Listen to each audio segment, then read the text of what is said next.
looked like. So this must be where you fuck the bats. Are you gonna help me or what? You've seen the Batcave. Give me one reason why I shouldn't let you drop.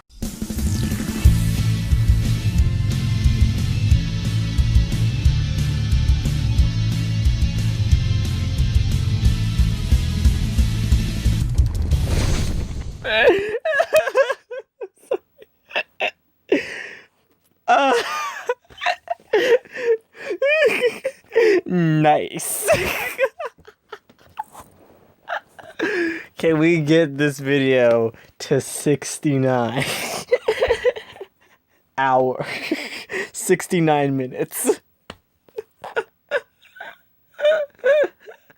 I can't stop laughing. I need to calm down first.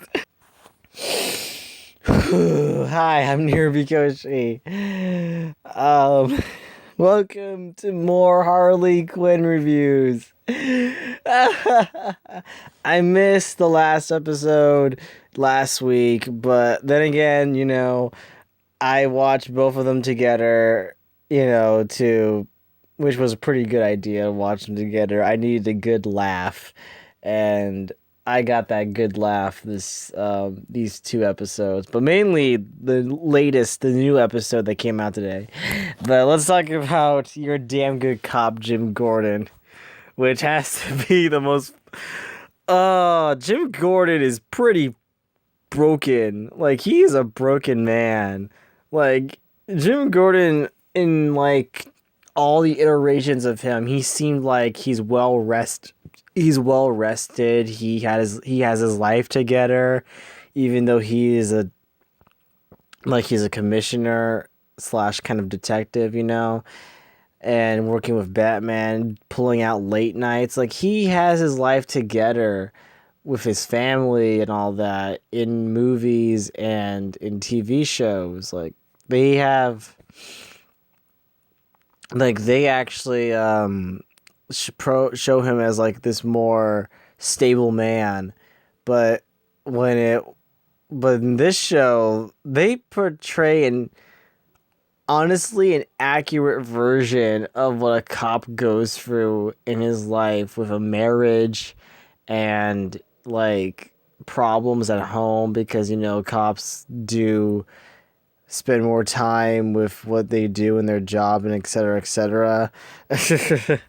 And he looks so broken down. He's like drinking like coffee. I'm obviously thinking that coffee's like freaking spiked with like whiskey or some shit or scotch. Actually, that's the same thing. And in this one, Harley steals like some teleporter thing that leads to the Batcave. She steals it from Wayne Tech, by the way, because she originally wanted to steal a motorcycle and thought that she could get out by jumping one building to another, like Fast and Furious 7. And I just started laughing. She's like, well, Furious 7, like, this shit.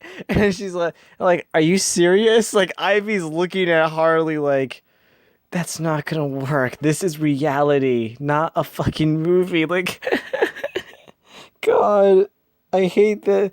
In the second episode, I started relating to Ivy so much, but I actually related to Ivy a lot in like this episode too, where I was like laughing at a part where what Dr. Psycho was like saying like, I abused you, son, because I knew that you could be one day a great villain like me.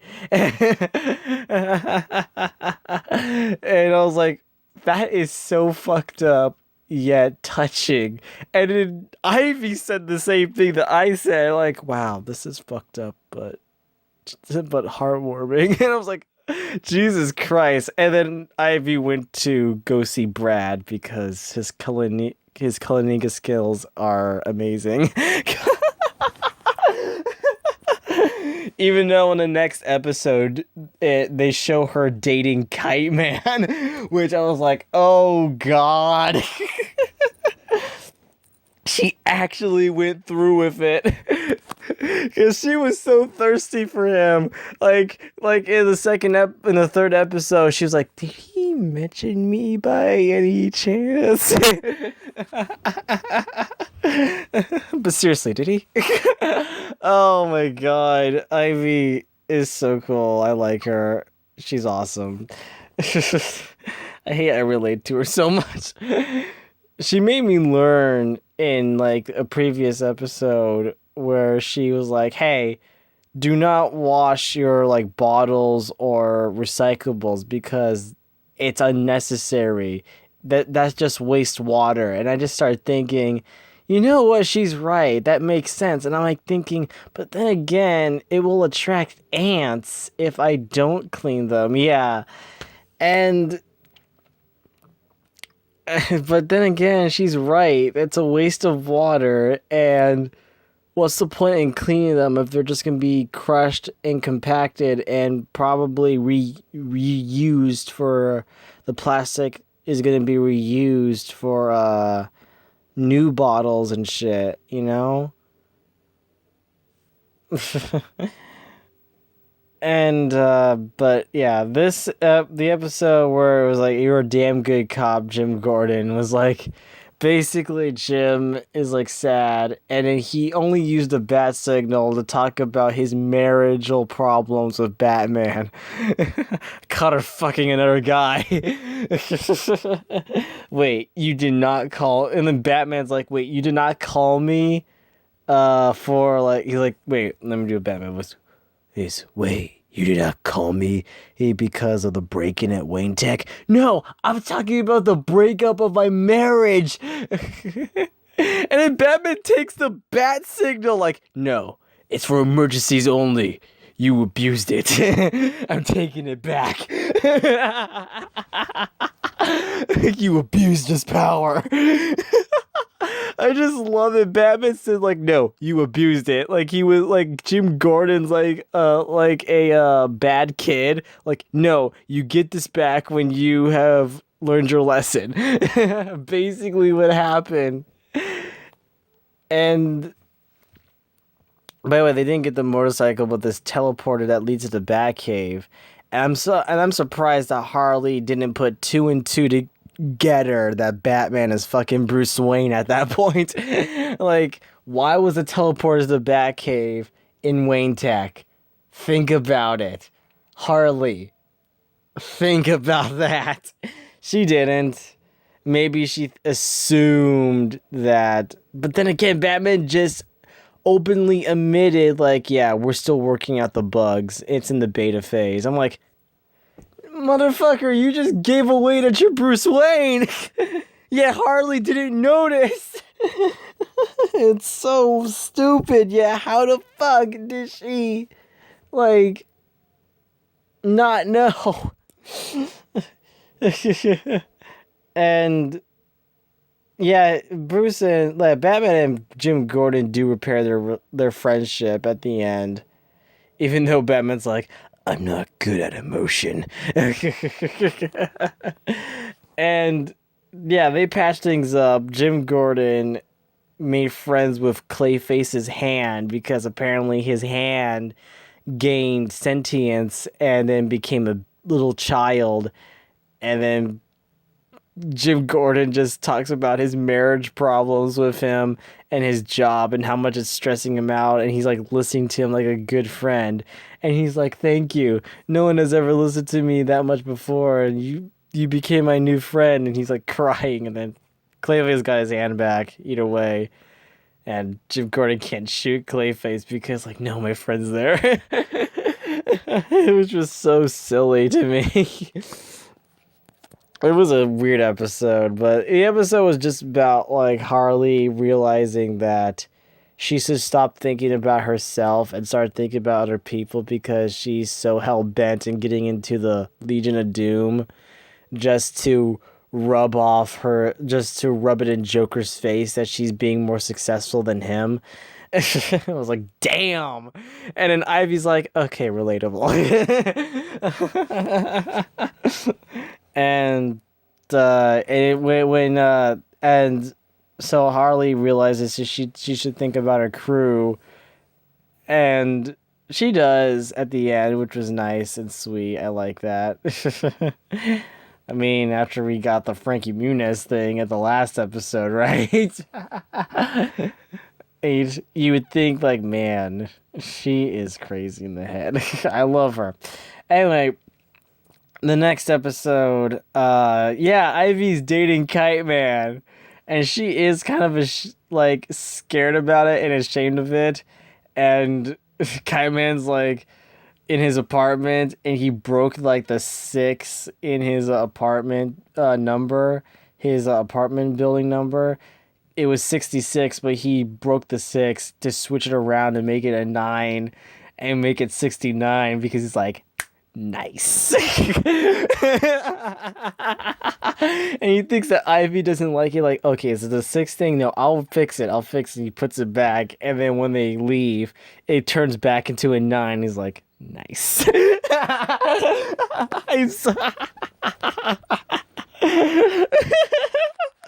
It's a stupid joke, but it's simple. Just 69. That's it. They implied it. They weren't trying to be ham-fisted with it. I just love he only just said nice, and that was it. And I'm like, he gets it. Kite Man gets it.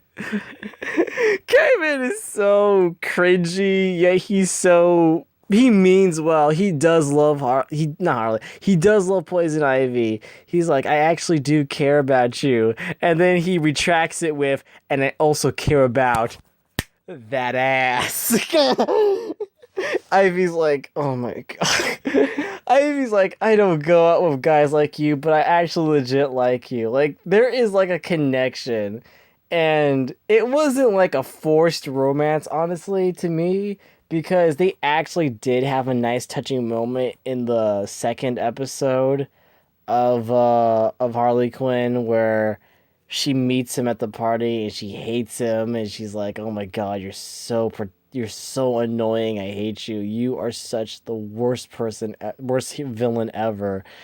And I mean, after that weird thing where Kite Man fought that they were gonna have sex, Kite Man actually starts to open up to her, and then, he starts to open up to her, and then Ivy was actually thinking like, "Aw, like he's a sweet guy. He just doesn't know how to. He's just not good at conversation."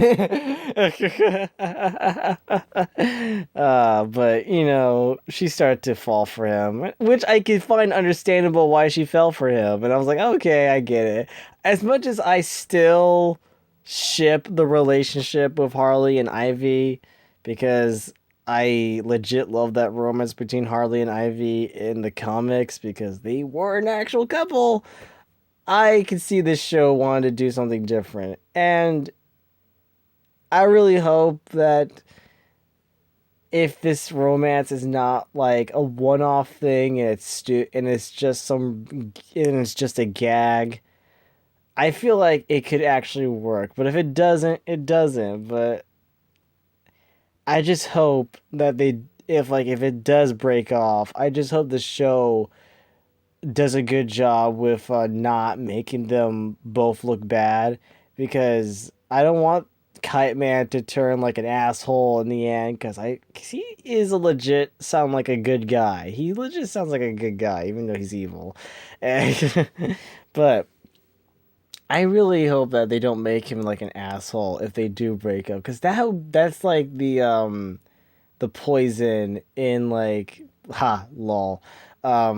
In like writing relationships, like one of them has to look despicable so the other character that's the main supporting role can look good while the other one looks evil and bad, because that's usually the poison and stuff. They did it in Ben 10. Like, they did it in Ben 10 where they made Julie a bitch intentionally, because apparently I think some of the writers of Alien Force and Ultimate Alien hated Julie in Ben 10.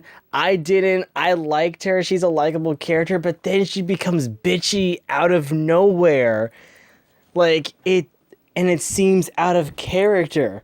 But when they handle it in Alien Force or Omniverse, it made kind of sense, because again, she's a like a tennis player, and she is very competitive. Like when she got competitive with Ben at a simple mini golf game, she was like, "What time and place are you gonna go and finish this battle with me, motherfucker? Because I'm about to knock your ass in the park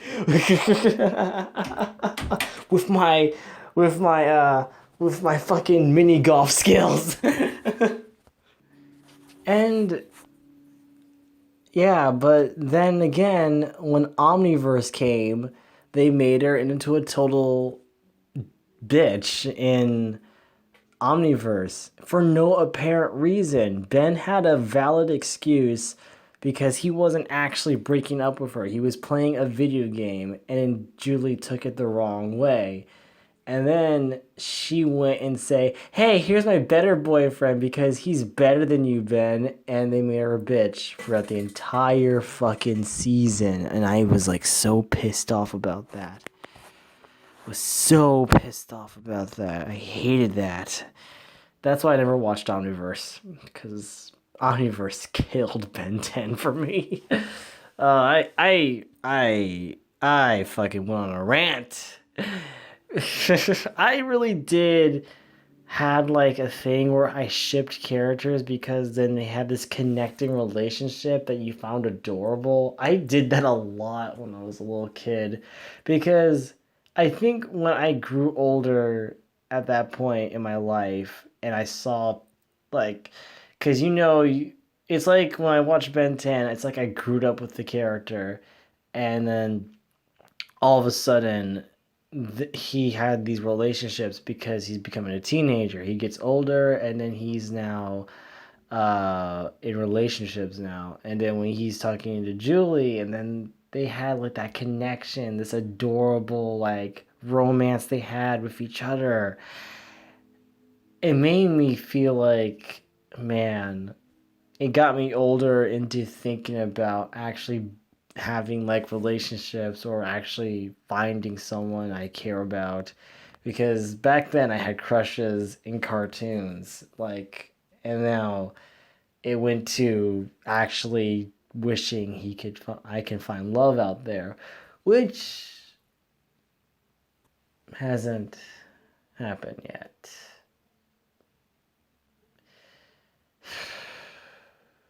But enough of my sad life. Anyway. Oh, that's an awful segue. Can you cut it? I'm probably going to forget about this when I upload this, and then everyone's going to know, wow, he's a sad sack of shit. But anyway, this was pretty good. And now Harley's talking about, she's finally like talks to her friend, the Queen of Fables. And Ivy is like, "Harley, she's a bad guy." And she's like, "So am I." "Yeah, but you are actually a good person inside." And Queen of Fables, however, is a psycho bitch, which they prove that where she killed an entire family in a family reunion, like barbecue. And man, it was messed up. Like, I didn't laugh. It was supposed to be funny, and then it got really fucked up and dark. I was like, Jesus Christ. And this episode's called The Line, and the reason why it's called The Line is because Ivy says, like, "I have a line, and I do not cross that by killing innocent people." And I'm like thinking, Harley, you know the Joker kills innocent people. And you kind of did too, so what the fuck? But I guess that's also Harley maturing as a character. Like, she killed for the sake of the Joker, and now she doesn't kill innocents. Though, to be fair, she killed or brutally maimed cops. So cops are a good thing to kill. But innocent bystanders, that's a no. The weird morals of Harley Quinn. The odd morals, by the way. The odd morals. Like, sure, we can't kill innocent lives, but when it comes to security guards, police, basically anyone who's trying to kill us, that's fine. So, flexible morals, basically. Yeah, Queen of Fables is fucked up. She killed an entire family. Like, damn. And, jeez. I never seen Wanda Sykes that fucked up before, but man, that's fucked up. Harley fails again at her mission to be the best bad guy, which, again, is a running gag in this show, but I really hope the gag is toned down, because I really want Harley to actually succeed in one time so she can actually join the Legion of Doom, or she'll take Ivy's advice for a first. And actually, like, you know what, I don't need a Legion of Doom, I'll start my own legion with hookers and cocaine. But I really hope the show does progress on what Harley, because Harley is maturing as a character in this show, and I like that about this show, is the relationships with these characters, but also, like, which I feel like the show's always been focused on Harley a lot, which is a good thing. That's not a bad thing. And seeing Ivy also develop also is pretty good too, which I kind of like to see these other characters develop too, not just Harley, because this is, I actually think I said this in a previous episode that I wanted the characters to develop, and they're actually doing so in this show, because they started to develop Ivy and what is her life going to, what is she doing in her personal life, is she doing something in secret? And yeah, she's dating Kite Man. But yeah, I found that interesting that we are learning more about the characters and their problems and their struggles and what they're going through. And I like that, even though it is very limited, like they have to do it in a short amount of time. And by short amount of time, like the runtime of 30 minutes to cram it all in. And which is kind of a bad thing, but I can say, like, they kind of make it work. And not a lot of shows can do that, or they can cram a lot of character development and story into one small runtime. And usually that's a bad thing, but this show kind of pulls it off. Not perfectly, but just enough to make you actually feel sympathy for these characters, which I like. So I hope that this show gets even better in the long run, because this show is still fun to watch, even if it's not funny, or it's just still a fun ride to watch this show, honestly. Like, I don't hate it. I love it. It's a fun ride to go on, and it is just it's just enjoyable. Like, this is like the only show I watch every Friday now, because Mandalorian is already done for its season. But Harley Quinn's still going strong because it's got 13 episodes, and we got like, I think 6 episodes left. Before its first season ends, and I'll be sad when it ends. And hope that there'll be more seasons in the future, because this show is enjoyable.